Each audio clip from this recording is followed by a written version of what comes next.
अच्छे लोग सड़कों पर लगे लैंप की तरह होते हैं। वे हमारी यात्रा की दूरी को कम तो नहीं कर सकते, लेकिन हमारे पथ को रोशन और यात्रा को आसान जरूर करते हैं। नमस्ते, आप देख रहे हैं स्टोन्स ऑफ लाइफ। आप हमारे चैनल को लाइक या शेयर करें या ना करें, लेकिन हमारी कहानियों को आप पूरा सुना करें, तभी आपको कुछ समझ में आएगा। आज मैं आपको बताऊंगा फ्यूज़ बल्ब। बेहद कड़वी सच्चाई है, रिटायरमेंट के बाद हम सब फ्यूज़ बल्ब की तरह हो जाते हैं। हाउसिंग सोसाइटी में एक बड़े अफसर रहने के लिए आए, जो हाल ही में सेवानिवृत्त यानी कि रिटायर हुए थे। ये बड़े वाले रिटायर्ड अफसर हैरान परेशान से रोज़ शाम को सोसाइटी के पार्क में टहलते हुए अन्य लोगों से मिलते। पद का मोह था और किसी से भी बात नहीं करते थे। एक दिन एक बुजुर्ग के पास शाम को गुफ्तगू करने के लिए बैठ गए, मतलब कुछ बात करने के लिए बैठ गए। उनकी वार्ता का विषय एक ही था, मैं इतना बड़ा अफसर था कि पूछो मत, यहाँ तो मैं मजबूरी में आ गया हूँ, इत्यादि इत्यादि। और वह बुजुर्ग शांतिपूर्वक उनकी बातें सुना करते थे। एक दिन जब सेवानिवृत्त अफसर की आंखों में कुछ प्रश्न, कुछ जिज्ञासा दिखी, तो बुजुर्ग ने ज्ञान दे ही डाला। उन्होंने समझाया, आपने कभी फ्यूज़ बल्ब देखे? बल्ब के फ्यूज़ हो जाने के बाद क्या कोई देखता है कि कौन सा बल्ब किस कंपनी का बना हुआ था, कितने वाट का था, उससे कितनी रोशनी या जगमगाहट होती थी? बल्ब के फ्यूज़ होने के बाद इनमें से कोई भी बात बिल्कुल ही मायने नहीं रखती।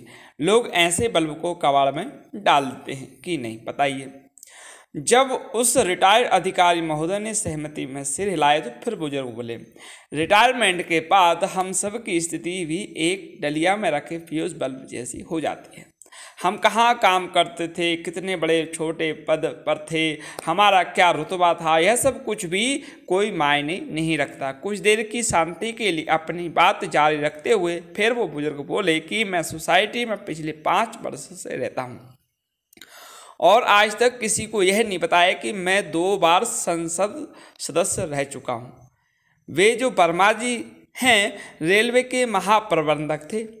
वे सिंह साहब सेना में ब्रिगेडियर थे। वो मेहरा जी इसरो में चीफ थे। ये बात भी उन्होंने किसी को नहीं बताई है, मुझे भी नहीं, पर मैं जानता हूँ सारे फ्यूज़ बल्ब करीब करीब एक जैसे ही हो जाते हैं, चाहे 0 वाट का हो, 40, 60 या 100 वाट का हो, हेलोजन या फ्लड लाइट का हो, कोई रोशनी नहीं, कोई उपयोगिता नहीं। यह बात आप जिस दिन समझ लेंगे, आप शांतिपूर्ण तरीके से समाज में रह सकेंगे। उगते सूरज को जल चढ़ाकर सभी पूजा करते हैं, पर डूबते सूरज की कोई पूजा नहीं करता। यह बात जितनी जल्दी समझ में आ जाएगी, उतनी जल्दी ज़िंदगी आसान हो जाएगी। कुछ लोग अपने पद को लेकर इतने वहम में होते हैं कि रिटायरमेंट के बाद भी उनसे अपने अच्छे दिन बुलाए नहीं भूलते। वे अपने घर के आगे नेम प्लेट लगाते हैं, Saxena, Gurjar, Meena, Gupta, Meghwal, Chaudhary retire, IAS, Singh retired जज आदि आदि जो है ये रिटायर्ड IAS, RAS, SDM, तहसीलदार, पटवारी, बाबू, प्रोफेसर, प्रिंसिपल, अध्यापक। कौन सा पोस्ट होता है भाई? माना कि आप बहुत बड़े अफसर थे, बहुत काबिल भी थे, पूरे महकमे में आपकी तूती बोलती थी, पर अब क्या?